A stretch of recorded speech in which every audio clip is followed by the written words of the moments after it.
थांबा युवराज, हात लावू नका त्या तोरणाला. तोरणाला हात लावू नको का? अहो, दिलेर खानानं पाठवलेला नजराना आहे त्यो. आपल्या देवीला मोगलांची भेटवस्तू चालेल कशी?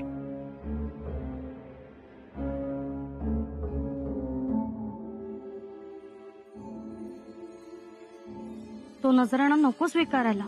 अहो तुम्ही तरी सांगून बघा जावई बापूसनी. बघू काय निर्णय घेतायत ते. त्याने पाठवलेली तोरणं आपण कशाला बांधायचं? जाणकार आहेत ते, योग्य तोच निर्णय घेतील ते. ए, निघा रे बाबांनो इथून, निघा. गडोजीराव, देवीला आलेला नजराणा परत पाठवू नका. युवराज, अहो पर आपल्या देवीला चालत नाही आणि आपण मस्त खंबीर आहोत की आपल्या देवीचं कोड कौतुक करायला.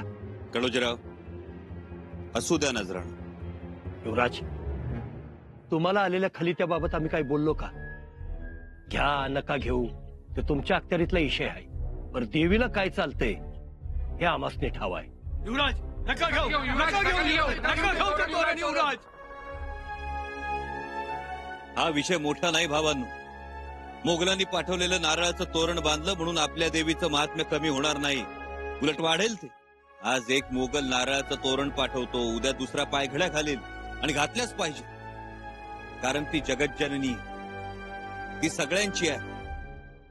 उलट देवीच्या सेवेत मोगल आला तर त्या मोगलाचा माणूस होईल. वय वय, अगदी खरंय. आणि दिलेर खानाला आपल्या गावदेवीला तोरण पाठवावंसं वाटतं. हा तिच्या तत्वाचा, तिच्या सत्वाचा विजय आहे. म्हणून आम्हाला वाटतं हे तोरण बांधावं, अर्थात तुमचा होकार असेल तर. मंडळी, युवराजांचा इशारा अगदी बरोबर आहे. होय होय, बरोबर आहे. बांधा तोरण युवराज, बांधा तोरण. युवराज, बांधा.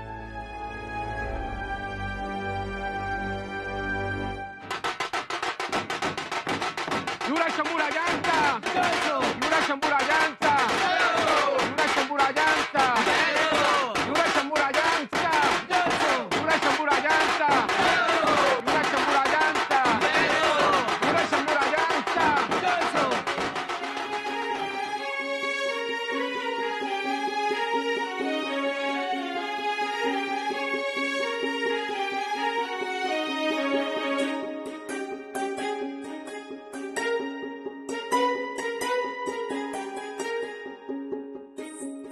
या गणोजीराव, पुढे वा. जी मामासाहेब, आम्ही आहोत तुमच्या पाठीशी.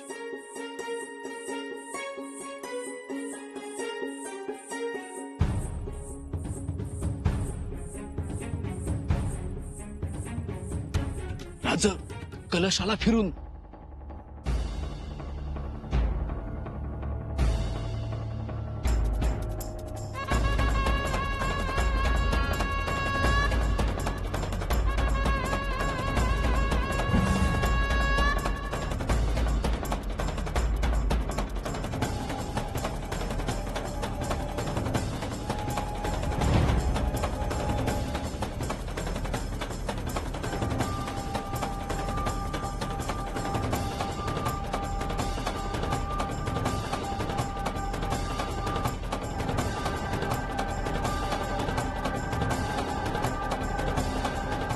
थांबा.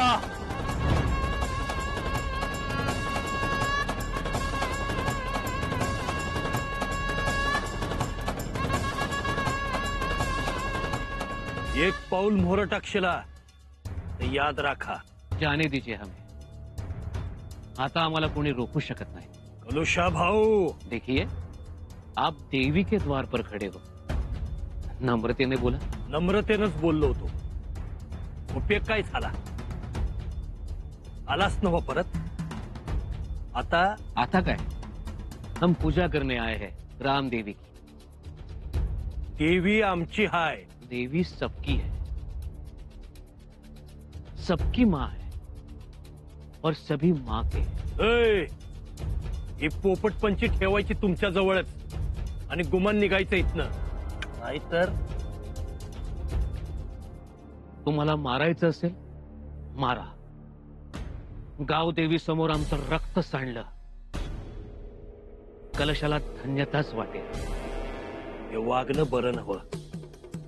अख्ख्या गावचा अपमान करतोयस तू. युवराज, सांगा समजावून तुमच्या मैत्राला. गणोजीराव, लक्षात ठेवा, आपण इथं पूजा करण्यासाठी आलो आहोत. पण युवराज, आपण त्याला सांगितलं होतं ना की पूजेला यायचं नाही म्हणून. अहो, आम्ही जातीनं गेलतो विनंती करायला. विचारा की याला. मग नव्हतं यायचं ना. हा आडमुठेपणा झाला ना. कविराजांना आम्ही इथं बोलावलं.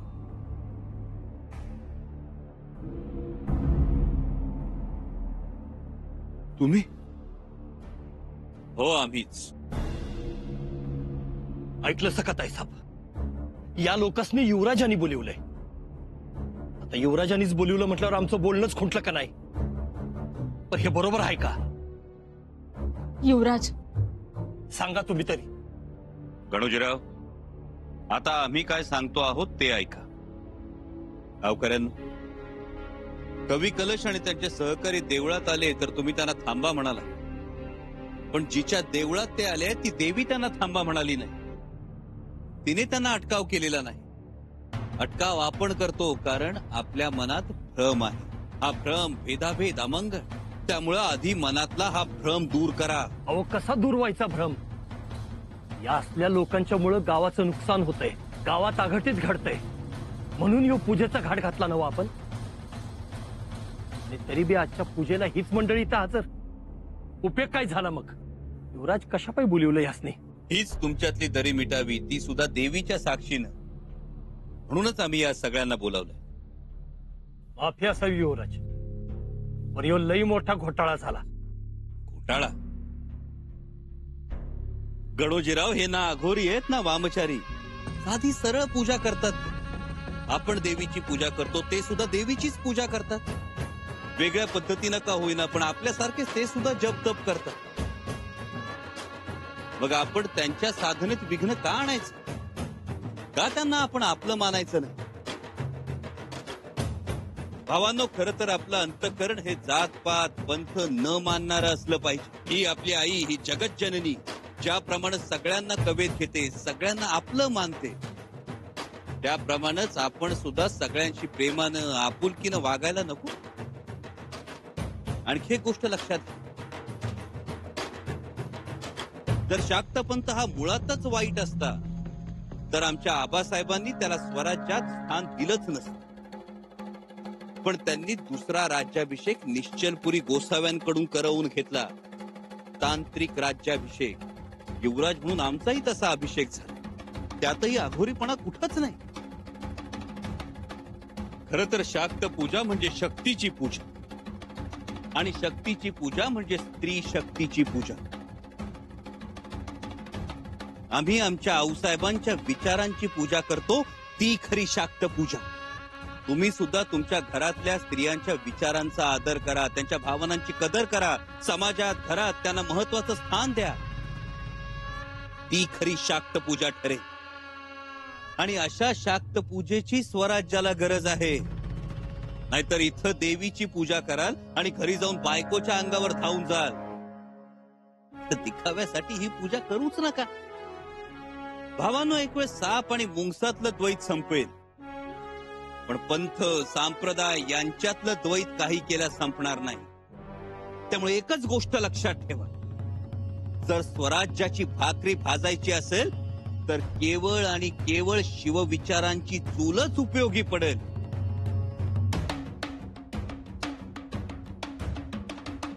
गणोजीराव, आता जबाबदारी तुमची. या गोसाव्यांना गावदेवीच्या पूजेत सामावून घ्या. गणोजीराव, दिलेर खानाकडून आलेलं नारळाचं तोरण गावदेवीच्या चौकटीला बांधलेलं चालतं तुम्हाला, आणि आपल्यासारख्या जप तप करणाऱ्या माणसांना बरोबर घ्यायला तयार नाही? घ्या त्यांना बरोबर. युवराज शंभू राजांचा, युवराज शंभू राजांचा, युवराज शंभू राजांचा, युवराज शंभू राजांचा. युवराज, पटलं बघा मस्त. होय युवराज, आम्ही जुनच धरून बसलो होतो. जुनं सोडून द्या आता, नव्या विचारानं चाल आणि आपापसात भांडणं नको. युवराज, मलाही तुमचं म्हणणं पटलंय.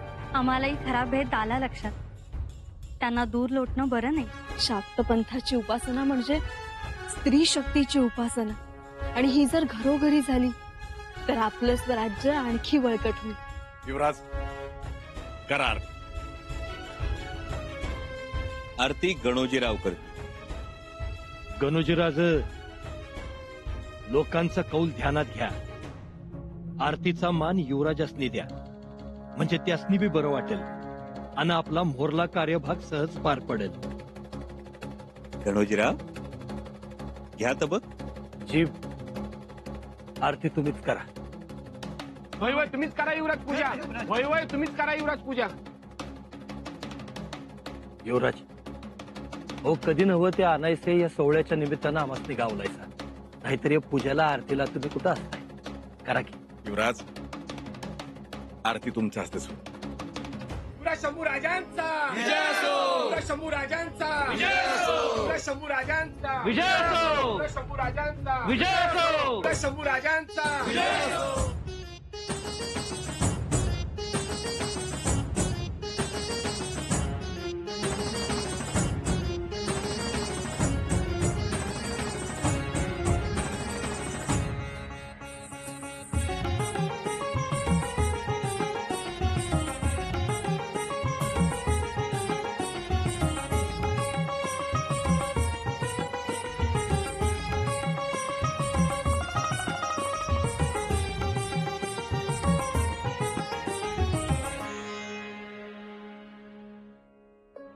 देवीची पूजा यथासांग पार पडली.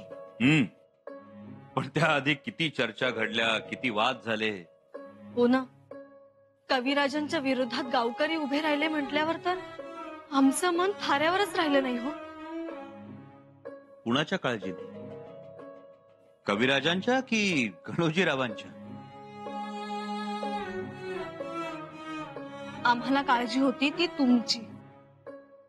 तुम्ही हे सगळं कसं हाताळता, कोणाची बाजू घेता आणि मग त्यातून काय उद्भवेल याचंच दडपण आलं होतं आम्हाला. तुमची काळजी खोटी नव्हती येस. आम्ही तरी काय करू? स्वराज्याच्या आड येणाऱ्या गोष्टी अस्वस्थ करतात आम्हाला.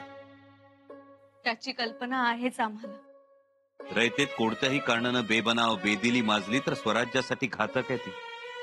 कारण एकी हा स्वराज्याचा बुलंद बुरुज आहे. जर आपापसात असे गटतट पडले तर त्या बुरुजाला खिंडार पडेल याची धास्ती वाटते आम्हाला. करू नग म्हणल तेच करतोस. गळ्यात माळा आणि पोटात कळा. जी मैं समझा नहीं. युवराजांसंगत दोस्ती करतोस, आमासनी डावलतोस.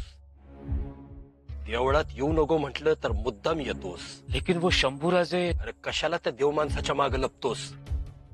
जी नहीं, मैं सच कह रहा हूँ. तेच आमच्या युवराजासनी फक्त गनिमी कावा कळतो रे. तुझा ह्यो आघोरी कावा कळत नाही, त्याच्यानं समधी गडबड होतीये. ऐके, हे शेवटचं सांगा लागलोय. शृंगारपूरची हद्द सोडायची कायमची. लेकिन तुझ्यामुळं युवराजांनी त्या आघोरी लोकांनी देवळात घेतलंय. आता जर देवीचा कोप झाला, युवराजासनी काही कमी जास्त झालं तर तुझी खैर नाही. युवराजांसाठी यो गणोजीराज जीव देईल बी आणि तुझ्यासारख्याचा जीव घेईल बी. तवा जंबूगा बाळ आवरायचं आणि थेट कनोज गाठायचं. आता ह्याला समजावून समजा, नाहीतर धमकी. जे हाय ते हाय, जे नाही ते नाही.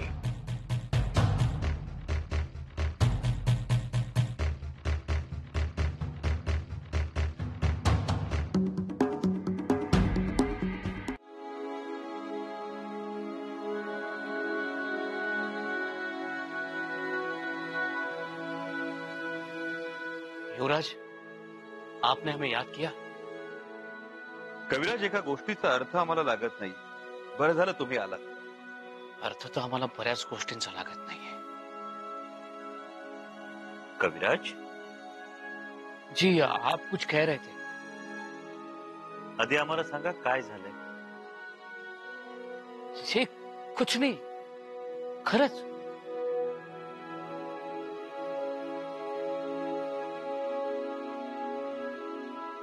कविराज, एव्हाना तुमच्या शब्दातली वेदना आमच्या परिचयाची झालीय. आणि शब्द खोटं बोललेच तरी डोळे खोटं बोलणार नाही. खरं सांगा काय झालं. युवराज, हमें इजाजत दीजिए. इजाजत? कसली इजाजत? कनौजला जाण्याची. अचानक? अचानक नाही, अपेक्षेपेक्षा खूप काही मिळाले आम्हाला. शाक्तपंथीयांना तुम्ही राजाश्रय मिळवून दिलात. आमच्या संबंधीचे गैरसमज तुम्ही दूर करण्याचा प्रयत्न केला. देवीच्या उत्सवात सहभागी झालात. लोकांचा विरोध असताना तुम्ही तो प्रेमानं मोडून काढलात. कविराज, अजून खूप काही करायचंय. लोक सहजासहजी मानणार नाही, शाक्तपंथीयांना सामावून घेणार नाहीत. त्यासाठी संघर्ष करावा लागेल. आणि त्या संघर्षात तुम्ही आम्हाला आमच्या सोबत हवे आहात. हमें अब इजाजत दीजिए. जाऊ दे आम्हाला. तुम्ही खरंच जाणार कविराज? महाभद्रकाली की सौगंध, हमें जाना होगा. कविराज, तुमच्यासारखा मित्र आम्हाला हवा आहे. जानते हैं हम, मजबूरी है. कोणी काही बोललं, जा म्हणाल, धमकावलं. जी नहीं, बिल्कुल नहीं. मैं कल भोर के समय निकल जाऊंगा.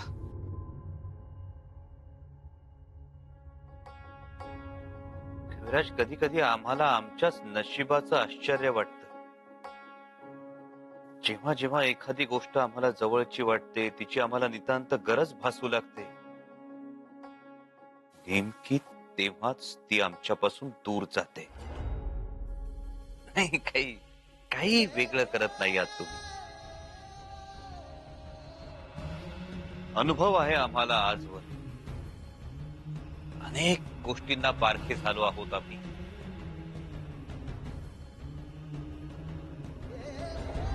मातृप्रेम, स्वराज्य प्रेम, पितृप्रेम, दुर्गप्रेम,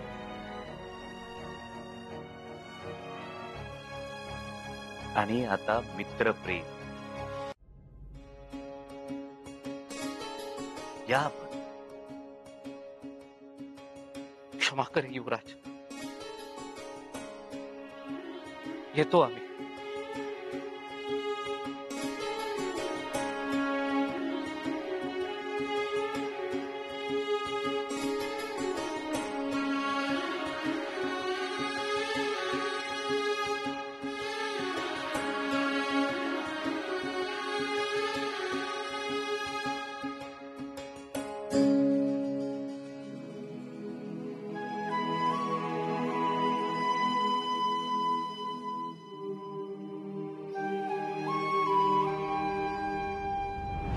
कविराज, आपल्या मैत्रीची निशाणी आमच्या बोटातली ही अंगठी आम्ही तुम्हाला देत आहोत.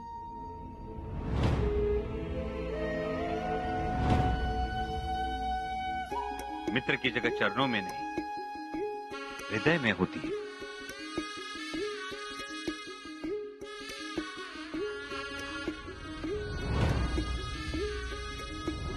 आज से हम आपको कविराज कहकर पुकारेंगे.